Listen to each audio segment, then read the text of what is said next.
Dying Light 2 is the sequel to the critically acclaimed Dying Light. Created by Techland, the original game was very well received. It's excellent fun, great gameplay, and the story was pretty bland with mostly forgettable characters, but the game itself and the gameplay that we got definitely made up for that. Now we have the sequel, Dying Light 2. More zombies, a new map, a new story with new faces, and there's a twist. We have dialogue options. The player decides how their story goes, so you and a friend could have two completely different playthroughs. Before I begin this review, I'd like to state that this is a spoiler-free review, and that I have not, as of writing the script, finished the game's story. However, I've sunk a good chunk of my time into this game, so I think I'm in a good place to be making a review on it. This video will look at the gameplay, the graphics, sound design, map design, and the achievements. It'll also look at the more niche parts of Dying Light 2, like the dialogue options, the faction system, etc. I will be making a video on the story, because I recently finished it while I've been ill, but less about that for now, and more about Dying Light 2, so let's get straight into it.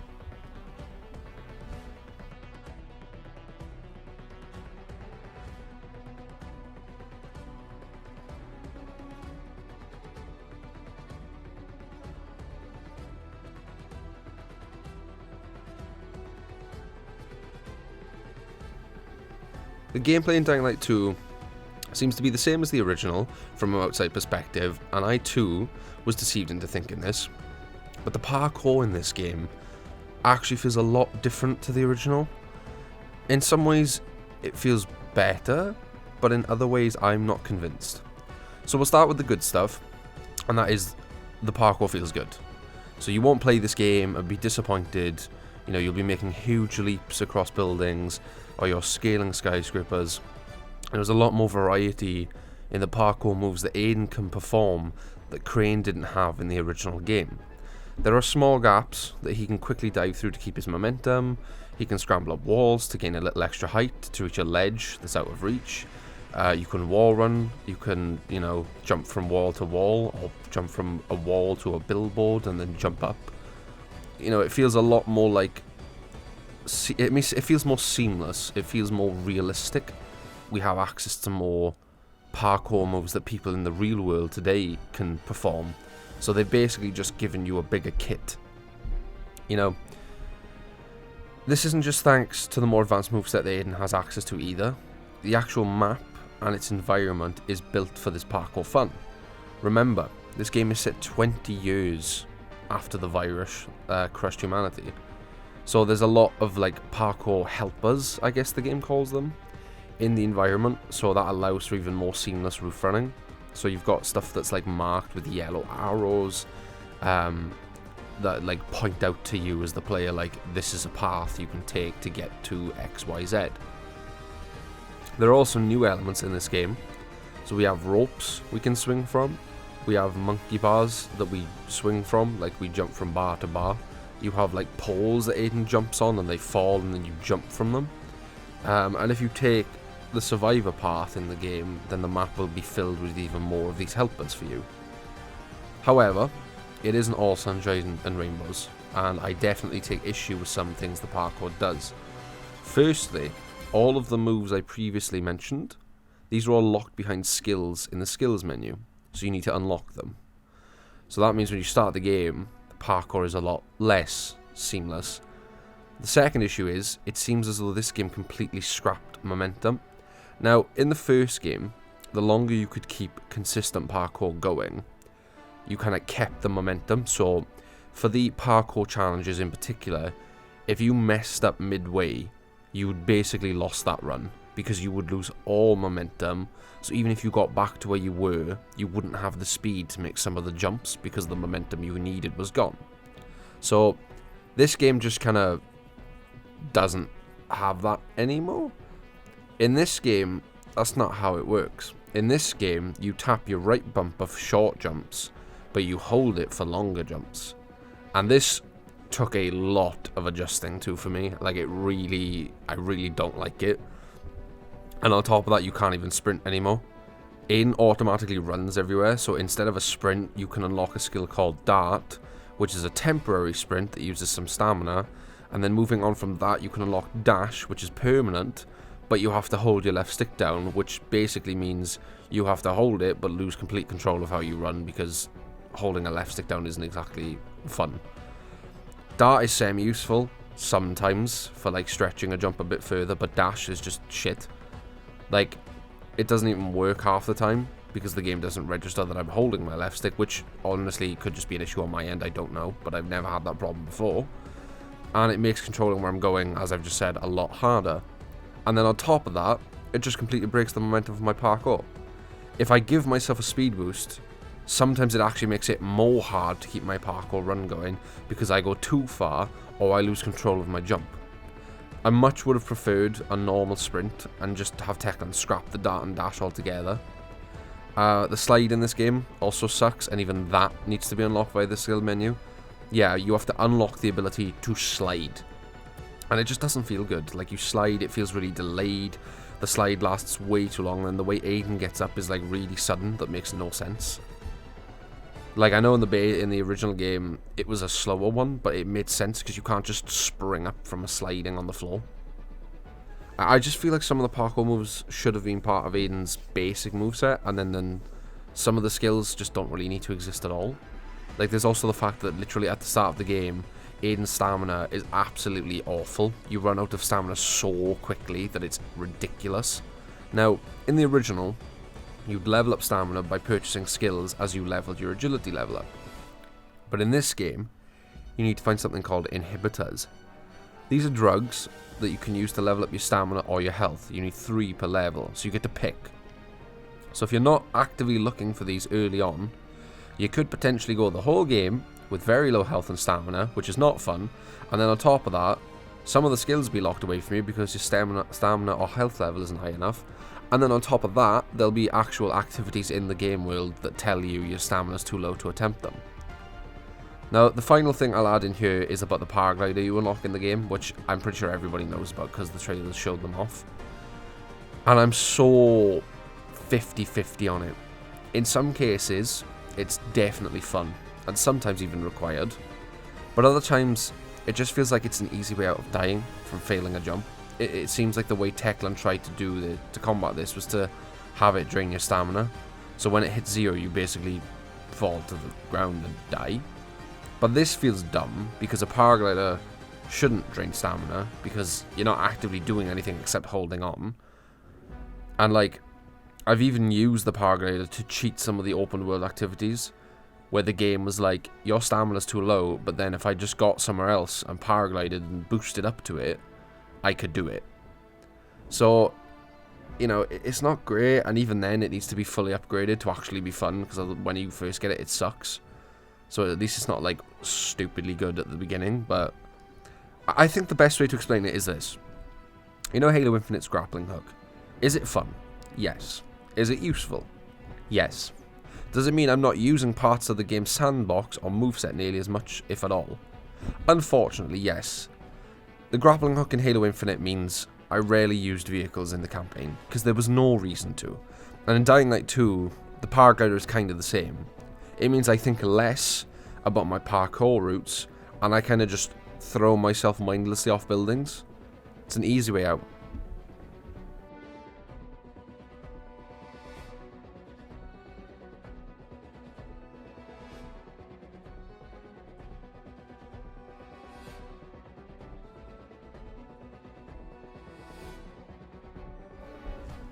Now, the combat in this game is also something I mixed on, so we'll start with the good stuff again this time.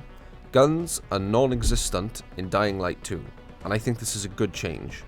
Guns in the original game were extremely overpowered, they were annoying to fight against, and they made fighting zombies too easy. Now, another great improvement is the addition of blocking. In the original game, we could dodge enemy attacks, but we couldn't block or we couldn't parry, which is stupid.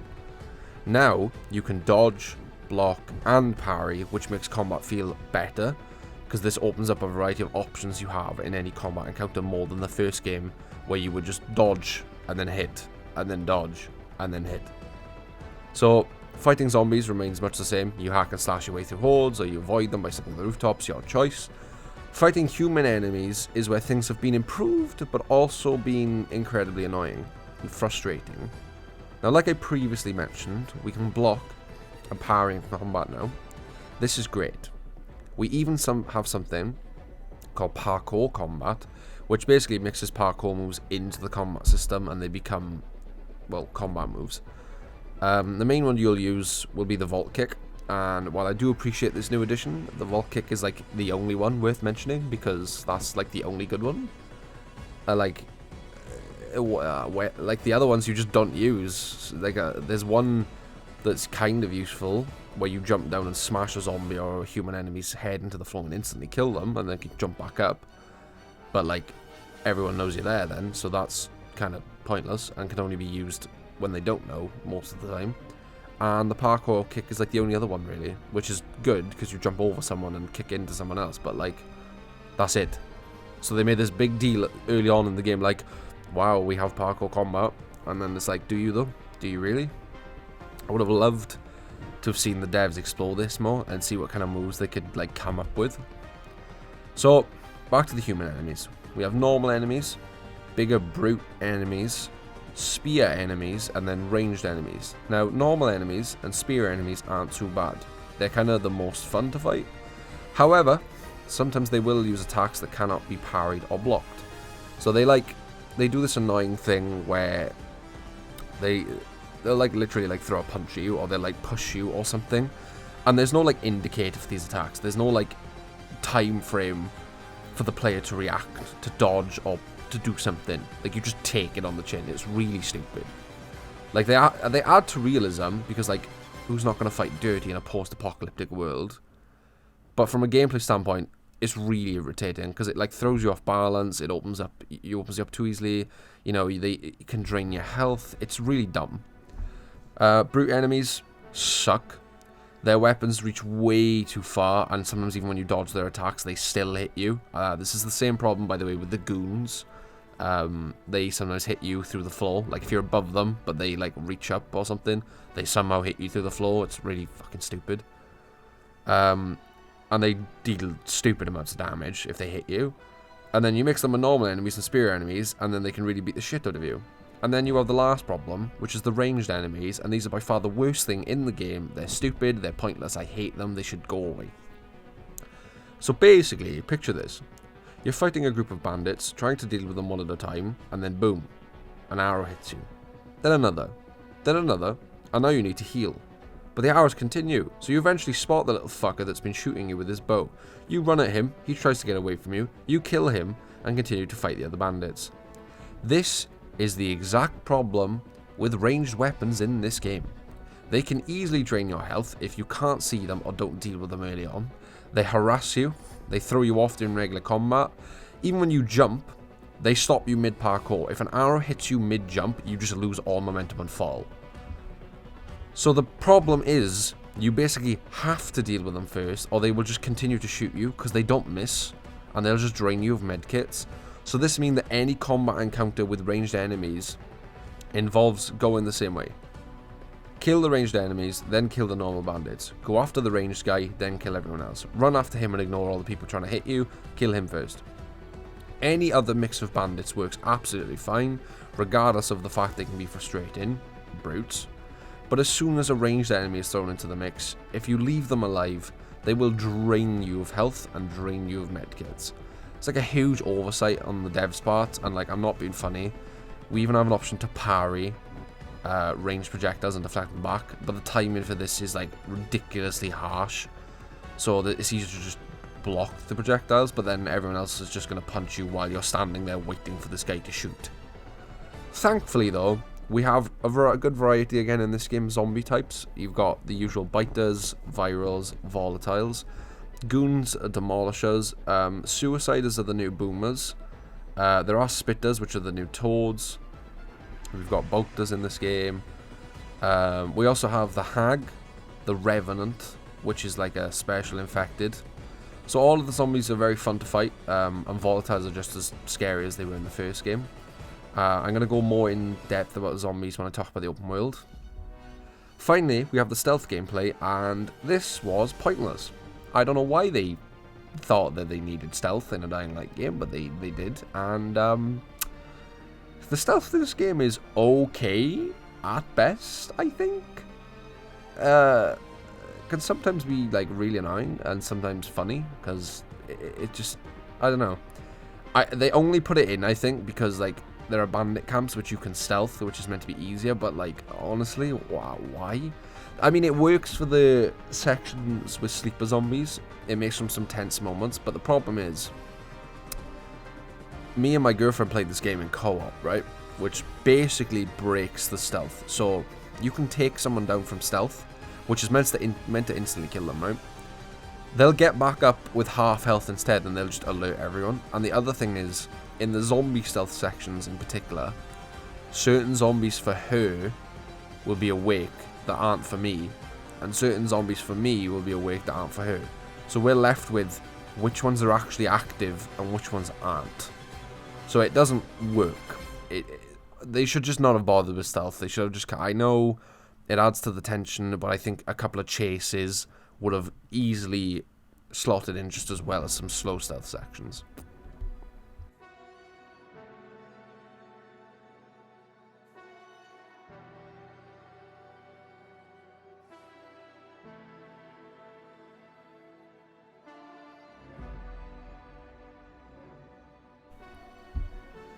Now, onto the open world part of the video. I'm going to look at all the activities in the open world, including side quests, challenges, explorations, zombies, facilities, airdrops, hideouts, etc. So we'll start off with the Night Runner hideouts. In the original game, you clear a safe house of enemies, turn on some fuse boxes, possibly block off some entry points, and bada bing bada boom, safe place. Obviously that's how that works in a zombie apocalypse. In Dying Light 2, you turn on a generator. It activates some UV, and you're safe, apparently. I wouldn't trust that, and I definitely miss clearing out an area, because that gave you the feeling of, okay, I earned the safe house, I did it, I cleared it. But the Night Runner hideouts are just like, you hold X on generator, purple light. Like, they're fun, I guess, because some of them are in interesting locations you have to climb to, and they're not just on a roof. But like, I don't know, some are just, it's not as interesting then. It's become more basic. Side quests in Dying Light 2 are like a coin toss. Sometimes you get a really interesting side quest with its own like mini story, and some even have choices involved, and you get really invested. However, a lot of the side quests I've done literally just involve completing a challenge and then the side quest is done. And this is really lazy on Techland's part for a game with a focus on player decisions. Like, I don't mind doing the challenges, but when a side quest is literally dialogue, oh, you gotta do the challenge for me because that somehow has something to do with what I need you to do. Side quest done. It feels stupid. Like, they should have been separate entities. Don't mix side quests with challenges, because it just feels lazy. So while there are way more side quests than the first game, a lot of them are just challenges in disguise. Airdrops, fun addition like these. You know, sometimes they have inhibitors, which you need for upgrading your health or stamina, as I've previously said. And they'll also contain military tech, which you need for the higher upgraded levels of blueprints. Airdrops challenge your parkour skills, and some are definitely incredibly complex to get to. Not much else to say on these, other than they're a welcome addition, and if you love parkour or climbing up high, then you'll enjoy these. Facilities are a new addition to Dying Light 2 as well. These are what you use to decide the alignment of the city, whether the survivors get more control or the peacekeepers. These come in two forms, water towers or electrical substations. The water towers are very fun. These are just big parkour puzzles that you need to climb to the top of, and you activate the water flow again. I like these. Electrical substations are more puzzle-like. You need to connect the wires to the right sockets with only a certain amount of cable length to use, and I hate them. I absolutely prefer the water towers over the substations. They're just more fun to me. There's only one facility per city area though, so there's only like 7 in the game, so don't get too used to them because you won't be doing much of them. The challenges in this game are much the same as the original. You've got parkour challenges and combat challenges. They're pretty fun. You know, they're improved, I would say, compared to the first game. Because in Dying Light 2, you can aim for bronze, silver, or gold. Whereas in the original game, you either did it or you didn't. So I like this more. It makes it a lot easier to pass the challenges. So even if you get bronze, at least like you can do it. And like for the achievements as well, there's one to do all the Night Runner ones, and I've done them, and not all of them I've got gold on, but it's good enough because I've passed them. So I'm grateful for this. You know, this is a good quality of life change. You know, you can see how fast you can get and how good of a time you can get. Exploration in Dying Light 2 is pretty fun as well. The main things you'll come across are evacuation convoys, military convoys, obviously filled with good loot for upgrading weapons and equipment. You also have Dark Hollows and Forsaken Stores. These are areas you need to go to at night when most of the zombies are out on the street. Not all of them, mind you. They are fun, but they do become repetitive after a while, and there's so many of them, and they're just, like, there. You also have GRE quarantine buildings. These are multi-storied buildings that were walled off during the virus outbreak, or whatever, and you basically need to navigate them at night while the zombies are out on the streets, and there's inhibitors in these. There's 3 chests you need to unlock, each with 1 inhibitor inside, multiple floors full of zombies. So, unlike the latter, there are only a limited number of these in the game, but they are fun. I enjoy doing these. Then we have the GRE anomaly zones. These zones contain zombies at night, along with a Revenant. The Revenant is a unique zombie mutation that can revive zombies, has multiple phases when you fight it, and there are multiple of these arenas around the map. Now, the first time I faced a Revenant, I was petrified, and it was exhilarating. However, much to my disappointment, every single GRE anomaly in the game is a Revenant. And this sucks, because, like, I was expecting different variants of the zombies in the game. Like, you know, GRE anomaly, okay, we're gonna have, like, some cool versions of volatiles, we're gonna have some cool versions of goons or demolishers, but no, instead I get the same boss fight, just with more health, and deals more damage, and there's, like, 6, 7, 8 of these on the map. So it's the same thing 8 times, just harder. Like, that is so lazy. That is so, like, 2010 map design. Like, oh, we need some shit. We got this cool boss fight. Okay, let's just copy and paste that 8 times. Bing, bang, boom. Like, they could have done some really unique and different things with these anomalies, and, like, making me fight the same boss 8 times. Like, nah. It's not it. There are also metro stations. You activate the switches while you're avoiding zombies, or you deal with bandits. Once the switches are activated, you can use the metro station to fast travel. Now, for me, it's a double-edged sword. I love completing the metro stations, but at the same time, I think fast travel is just unnecessary, really. Like, the whole point of the original game is to have fun parkouring and traversing the map, and, like, fast travel just removes the need to run around. Because if you have the metro station in an area you need, why would you walk there, like, run there, when you could just fast travel on the map? So while I enjoy completing the stations, I just think fast travel just doesn't belong in Dying Light. Then there are the bandit camps, which I mentioned a while ago. These are only a handful. There are only a handful, my bad, of these in the game. There's like 4.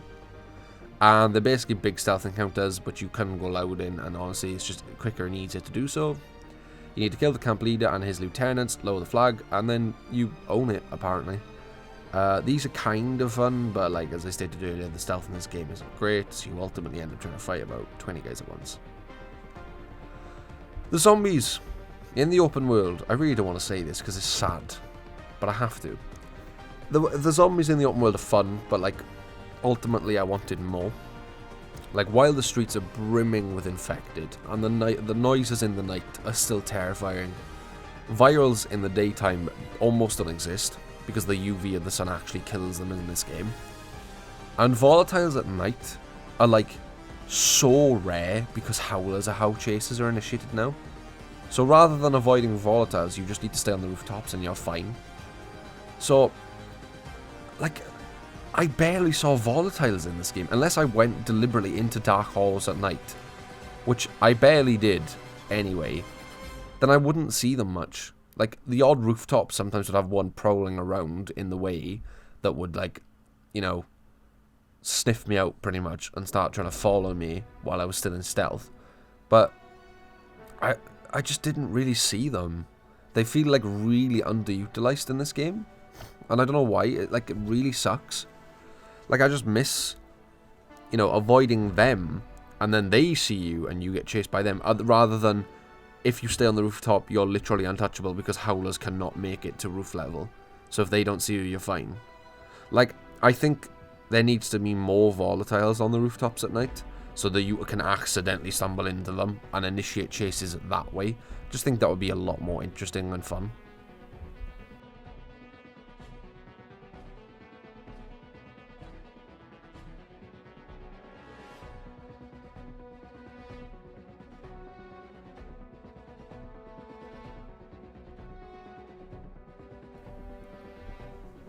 Dying Light 2 has a beautiful open world with amazing graphics.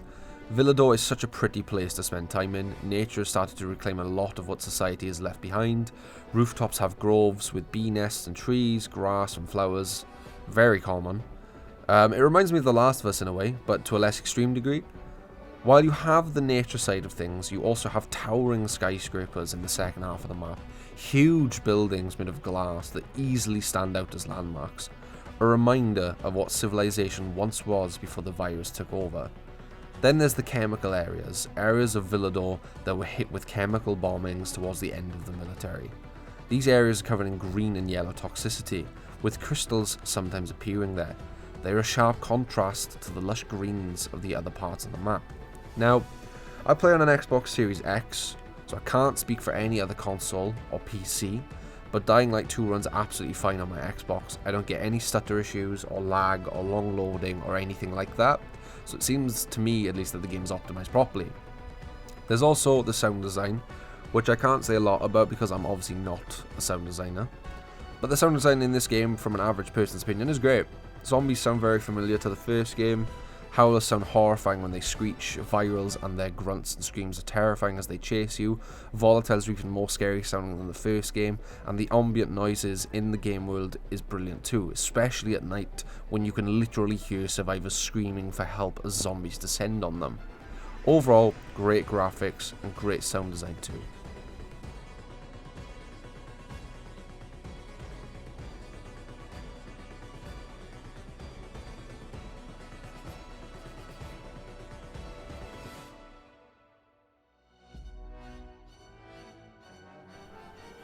Now, it's news to absolutely nobody that Dying Light 2 at launch was very buggy and glitchy, and I'm mostly happy to say that the game works absolutely fine now. However, I've had nothing game breaking, so I can't, I'm not going to make a big deal about this. I've had nothing game breaking, I've had nothing that deleted my progress or anything like that, because I did hear some rumours that that was a thing. However, I have had enemies like glitching into walls or floors and having items disappear before I can grab them, not being able to use my medkit to heal. So I've had more like irritations that I maybe had to restart my game to fix. But I haven't had any crashes or anything major. So if you were on the fence about this game because of the bugs, you're probably safe.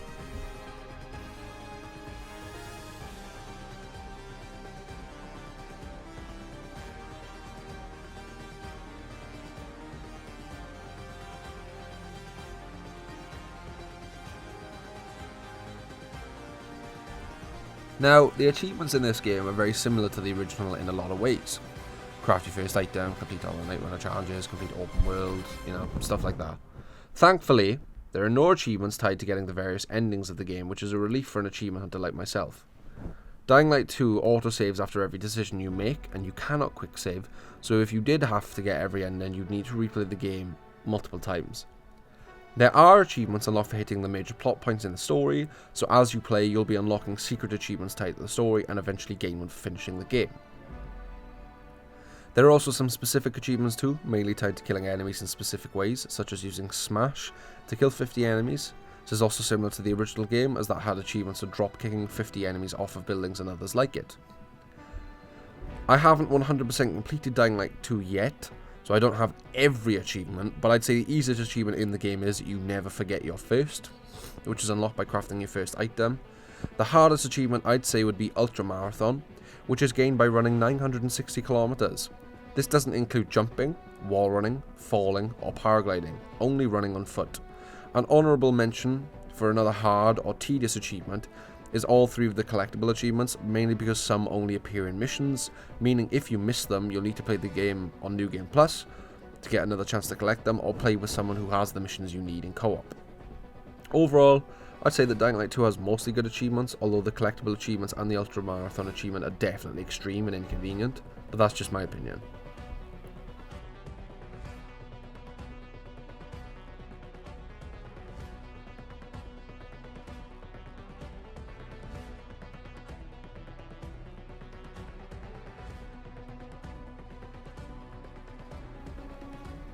Dying Light 2 is the sequel to the hit game Dying Light. With good combat and mostly consistent parkour, you can have a lot of fun in this game. While I haven't touched on the story in this video, as I haven't finished it yet, I put it like this. The characters are somewhat improved over the first game. I definitely like more people in this game than I did in the first, and as for the story, I'd say I'm curious, but I also don't really care.